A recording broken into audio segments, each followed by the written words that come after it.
Hello everyone. आज हम अपना केमिस्ट्री का अगला टॉपिक स्टार्ट करेंगे। आज का हमारा टॉपिक है क्वथनांक में उन्नयन। देखो भाई, हमारे टॉपिक का नाम है क्वथनांक में उन्नयन। ठीक है भाई, तो इसके हम लोग क्या करेंगे, आज न्यूमेरिकल करेंगे। अब सबसे पहले हमें अच्छे से पता है कि न्यूमेरिकल करने के लिए हमें क्या पता होना चाहिए, हमें हमारा फॉर्मूला पता होना चाहिए। तो देखो, सबसे पहले इसका फॉर्मूला लिखेंगे। इसका फॉर्मूला होता है delta T B is equal to K B into W1 upon में M1 इंटू में 1000 अपॉन में होता है W2। ये भाई इसका फॉर्मूला होता है किसका, क्वथनांक में उन्नयन का। ये हमारा फॉर्मूला है। अब इसमें ये चीजें हैं क्या क्या, सबसे पहले ये देखेंगे। तो देखिए भाई, अब क्या करना है हमें, हमारा फॉर्मूला हमारे पास पता चल गया। हमारा फॉर्मूला है delta T B is equal to K B into में W1 अपॉन में M1 इंटू में 1000 अपॉन में W2। अब देखिए भाई, ये है क्या क्या, सबसे पहले हमें ये पता होना चाहिए। सबसे पहले लिख लेते हैं भाई, सबसे पहले लिखते हैं अपना W1। देखो भाई, W1 होता है विलय का द्रव्यमान। क्या होता है फॉर्मूला, विलय का द्रव्यमान। फिर आ जाता है भाई हमारा, फिर ले लो हम अपना M1 ले लेते हैं यहाँ से। M1 हो जाता है भाई हमारा, ये होता है विलय का अणुभार।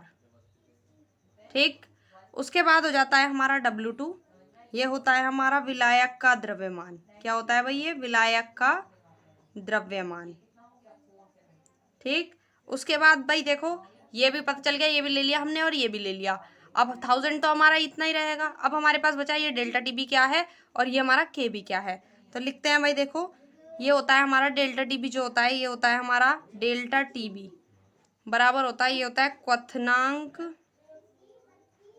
क्वथनांक में वृद्धि। क्या बोलते हैं इसको, क्वथनांक में वृद्धि होता है ये। ठीक है भाई, अब आ जाओ केबी। केबी होता है भाई हमारा, ये होता है मोलल उन्नयन स्थिरांक।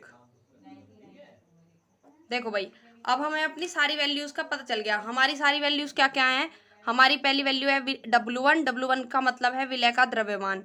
M1 है, M1 का मतलब है विलय का अणुभार। W2 है, W2 है का मतलब है विलायक का द्रव्यमान। डेल्टा टी बी बराबर है, क्या है भाई, डेल्टा टी बी बराबर है भाई क्वथनांक में वृद्धि। और के बी बराबर है हमारा मोलल उन्नयन स्थिरांक। समझ में आया आप सभी को। अब चलिए इस पे कुछ रिलेटेड हम क्या करते हैं, सबसे पहले क्वेश्चन करते हैं। चलिए हम अपना पहला क्वेश्चन नोट करते हैं। हमारा पहला क्वेश्चन कुछ इस तरीके का है। देखिए भाई, ये जो मैं न्यूमेरिकल आपको करा रही हूँ, ये काफ़ी इंपॉर्टेंट है आपके एग्जाम के पूरे पूरे पर्पज से। यूपी बोर्ड जो 12th क्लास है आपकी, उसमें जो है ये जरूर इस पे आधारित क्वेश्चन जरूर आता है।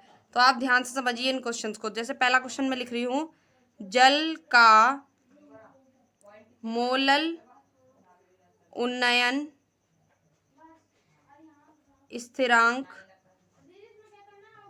0.56 प्रति किलोग्राम है। 6 ग्राम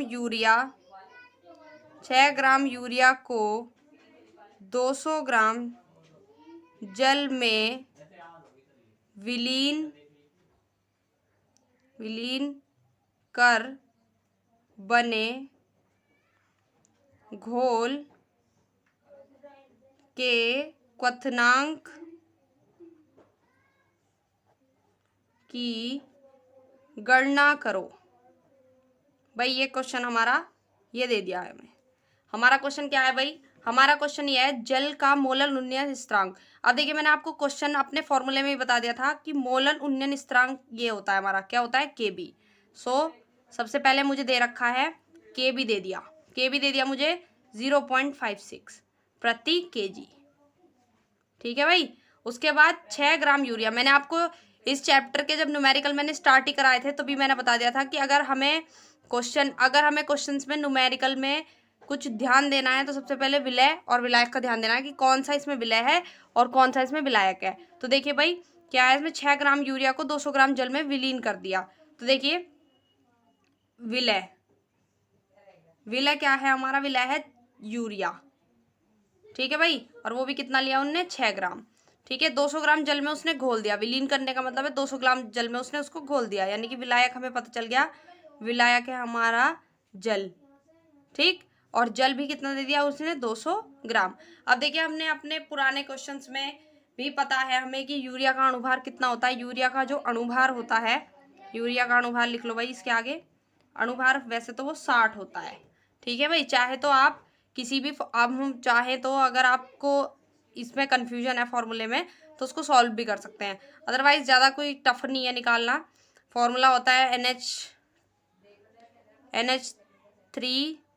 NH2CO NH2, नहीं सॉरी, NH3CO NH3, इसका फॉर्मूला होता है। इस फॉर्मूले से निकालोगे तो क्या नाम है, ये जो है आपका 60 ही आएगा अणुभार, चाहे तो आप निकाल के देख लीजिएगा, ठीक है। अब इसमें सबसे पहले क्या क्या दिया गया है, गिवन क्या क्या है इसका, यूरिया का भार, भार द्रव्यमान एक ही बात होती है, भार दे दिया उसने W1, तो यानी कि ये आपका W1 होता है। अगर विलय अणुभार देखा जाए तो यानी कि ये आपका M1 है, ठीक। उसके बाद जल, यानी कि विलायक का द्रव्यमान क्या होता है, W2, ये आपका W2 है, ठीक।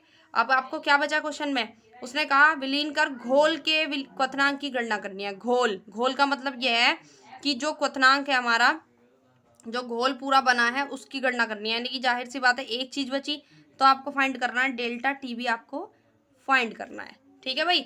अब अपना रूल लगाएंगे, रूल क्या था हमारा, रूल है हमारा भाई delta TB is equal to KB W1 upon में M1 इंटू में 1000 अपॉन में W2, ये हमारा रूल है, ठीक है भाई। अब आगे चलते हैं थोड़ा सा और अपनी वैल्यू रख लेते हैं। वैल्यू क्या है, डेल्टा टीबी दिया नहीं है, ऐसे लिखेंगे डेल्टा टीबी आ गया इजिकल टू KB कितना दे रखा है 0.56 मल्टीप्लाई W1 कितना है भाई 6 ग्राम अपॉन में M1 कितना है 60 है इंटू में 1000 है अपॉन में W2 की वैल्यू कितनी है भाई 200, ठीक है भाई। उसके बाद काट दो, 0 से 0 खत्म, ये भी कट गया, एक 0 से वाली 0 कट गई, 6 से पूरा 6 कट गया, 2 से इसे काट लो, 2 0 0 ऐसे आ जाएगा, ये तो 2 2 जा 4, एक इधर चला गया, ये कितना आ गया 16, 2 8 जा 16, यानी कि आपका सिंपल था डेल्टा टीबी आ गया भाई, डेल्टा टीबी बराबर आ गया 0.28।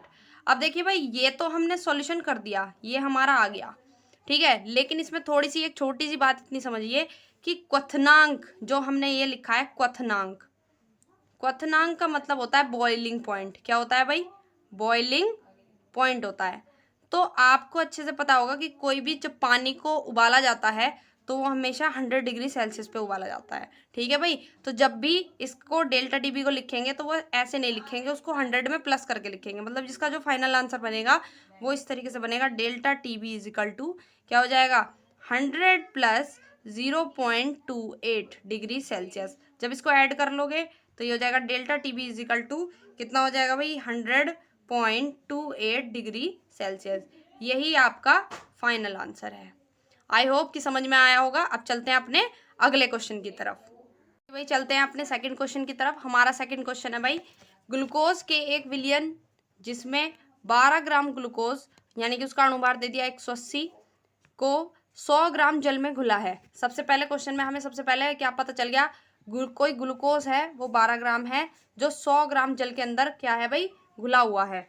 तो देखिए क्या करेंगे, सबसे पहले अपना विलय लिखेंगे, विलय है हमारा ग्लूकोज, क्या है भाई विलय क्या है हमारा ग्लूकोज, जो कितना दे रखा है 12 ग्राम, और वो उसका अणुभार भी दे दिया उसने, अणुभार दिया है उसका 180, समझ में आया भाई। उसके बाद क्या दिया है, जो 100 ग्राम जल में घुला है, कितने ग्राम जल में घुला है भाई 100 ग्राम जल में घुला है। तो देखिए घुला कितने ग्राम में है 100 ग्राम में, तो यहाँ विलायक लिखेंगे भाई, विलायक दे दिया हमें जल, और वो भी कितना दिया भाई हमें, वो दिया हमें 100 ग्राम, ठीक। उसके बाद क्या दिया है का क्वथनांक 100.34 डिग्री सेल्सियस। देखो भाई अभी हमने जो पिछला क्वेश्चन करा, ये जो क्वेश्चन हमने अभी पुराने वाला क्वेश्चन करा था उसमें मैंने आपको बताया था कि डेल्टा टीबी को ही इस तरीके से रखा जाता है जो 100 में रखा जाता है, यानी कि ये आपको बिल्कुल बिल्कुल पता चल गया। डेल्टा टीबी जो है हमारा वो दे दिया 100.34 डिग्री सेल्सियस, लेकिन इसको पूरा ऐसे नहीं रखेंगे, इसको क्या करेंगे वापस से अपनी पुरानी वाली कंडीशन यानी कि 100 को माइनस करके ही लिखेंगे, यानी कि हो जाएगा 0.34 डिग्री सेल्सियस, इसको हम यूज करेंगे। ठीक है भाई। उसके बाद और शुद्ध जल का क्वथनांक 100 डिग्री सेल्सियस है, वो तो हमें पता ही है कि 100 को हमने उसमें से पहले ही माइनस कर लिया। जल के मोलल उन्नयन स्थिरांक की क्या करनी है, गणना करनी है। जल का मोलल उन्नयन स्थिरांक का मतलब क्या है, आपको निकालना है, के भी फाइंड करना है आपकी बार। समझ में आया भाई। अब सबसे पहले पता है आप लोगों को, ये हमारा W1 होता है, ये M1 है, ये है आपका W2। ठीक, ये हमारा क्या है, W2 है। बाकी सारी वैल्यू पता चल गई। फॉर्मूला लगाइए। फॉर्मूला क्या होता है, delta TB is equal to KB। W1 upon में क्या होता है भाई, M1 इंटू में 1000 अपॉन में क्या होता है भाई, ये होता है हमारा, क्या था, क्या बताया था मैंने फॉर्मूला, यहाँ आएगा W2। ठीक, उसके बाद चलिए अब रखते हैं सबसे पहले वैल्यूज। वैल्यूज क्या है हमारी, डेल्टा TB की वैल्यू कितनी है, 0.34 इजिकल टू KB। इंटू में क्या आएगा, W1 की वैल्यू कितनी है, 12 अपॉन में 180 इंटू में 1000 अपॉन में W2 की वैल्यू कितनी है हमारी, W2 है हमारा 100। काट दो भाई, 0 से 0 खत्म, ये भी कट गया, एक 0 से वाली 0 भी कट गई, इसको भी काट दो। 3 चौक 12 होते हैं, 3 छिंग 18 होते हैं। ठीक है, और काट लो भाई, और कट जाएगा, नीचे लिख लो पहले।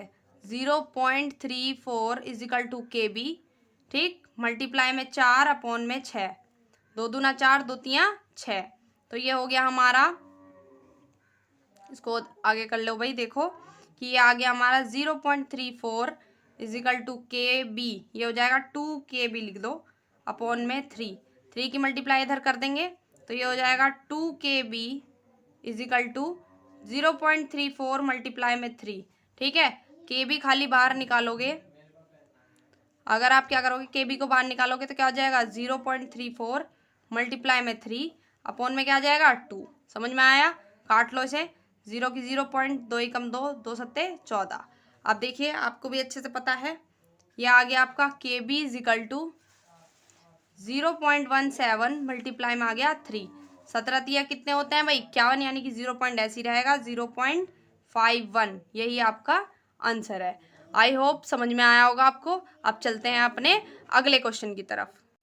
चलिए भाई, अब चलते हैं अपने अगले क्वेश्चन की तरफ। हमारा अगला क्वेश्चन है, एक यौगिक के 4.18 ग्राम को जल में 240 ग्राम में घोलने पर विलयन का क्वथनांक एक वायुमंडलीय दाब पर 100.065 डिग्री सेल्सियस हो जाता है।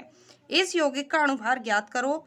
100 ग्राम जल के लिए KB की वैल्यू है 5.31।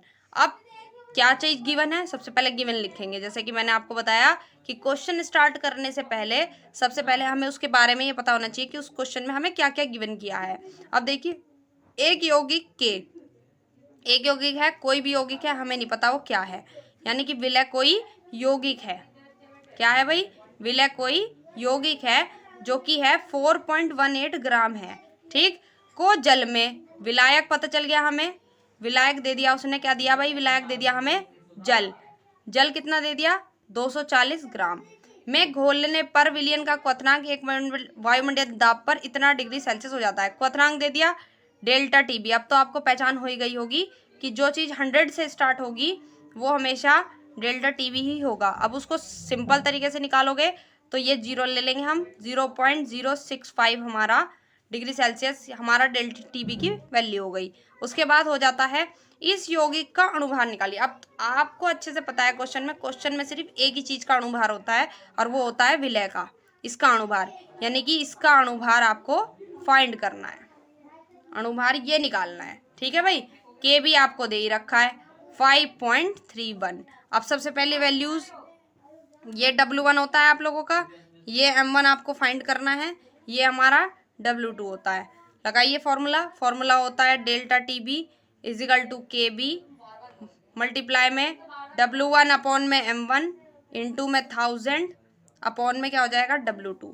अब आ जाएगा डेल्टा TB की वैल्यू कितनी है, 0.065 इजिकल टू KB दे दिया हमें 5.31। ठीक, फिर क्या आया भाई, हमें W1 दे दिया 4.18 अपॉन में M1 की वैल्यू है नहीं, ठीक, इंटू में 1000 अपॉन में W2 की वैल्यू है 240।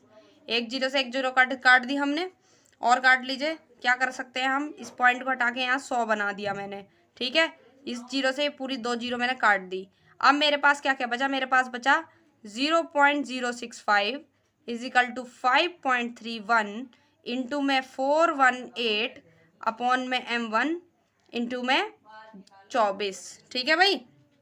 और काट सकते हैं हम इसको, काट लीजिए भाई। क्या कट सकता है हमारा कट जाएगा ये 2 12 जो 24 होते हैं, और 2 दूनी 4, जीरो लगाएंगे। जब बाद की 2 डिजिट लेते हैं भाई तो क्या लगाते हैं, एक जीरो ले लेते हैं। 2 9 जा 18, ठीक। आगे चलो भाई। अब हमारे पास क्या बचा, हमारे पास बचा है नीचे 0.065 is equal to 5.31 multiply 209 upon में 12 M1। आया समझ में भाई। अब क्या करते हैं, इसकी मल्टीप्लाई हम लोग इधर करेंगे, तो ये मेरा हो जाएगा, इस तरीके से लिखा जाएगा 12 M1 multiply 0.065 is equal to, इन दोनों की जब मल्टीप्लाई कर लेंगे तो भैया ये आ जाएगा हमारा 1109.79। भाई देखिए, आप सीनियर स्टूडेंट्स हैं तो जाहिर सी बात है मल्टीप्लाई तो आप सबको आती ही होगी। अगर आपको मल्टीप्लाई करके बतानी है तो आप मुझे कमेंट बॉक्स में बता सकते हैं कि मैडम आप जो है मल्टीप्लाई करके भी बताइए, ठीक है। तो देखिए, अब आपने मल्टीप्लाई करी, जब इन दोनों की मल्टीप्लाई करोगे तो मल्टीप्लाई करके आएगा 0.78 इंटू M1 बराबर, ये आ गया 1109.79। जब आप M1 को बाहर निकालेंगे तो आपको पता होगा कि जो मल्टीप्लाई वाली डिजिट होती है वो हमेशा अपॉन में आ जाती है। यह आ जाएगा 1109.79 डिवाइड में आ जाएगा भाई 0.78। समझ में आया, पॉइंट दोनों जगह सेम है तो कट जाएगा। ये बच जाएगा आपका सिर्फ 110979 अपॉन में 78। जब आप इन दोनों को डिवाइड करेंगे तो डिवाइड करने पर जो आपका आंसर आएगा वो आएगा 142.28, और यही आपका सही आंसर है। यानी कि लिख देंगे हम M1 बराबर आ गया हमारा 142.28। तो देखिए, आज के टॉपिक में हमने क्या पढ़ा, क्वथनांक में उन्नयन के हमने कुछ क्वेश्चन करे। क्वथनांक में उन्नयन के क्वेश्चन अगर आपको समझ में आए हो तो हमारे चैनल को लाइक कीजिए, सब्सक्राइब कीजिए, कमेंट कीजिए और शेयर कीजिए। ऐसी ही वीडियो आपको मिलती रहेंगी। Thank you so much, thank you for watching.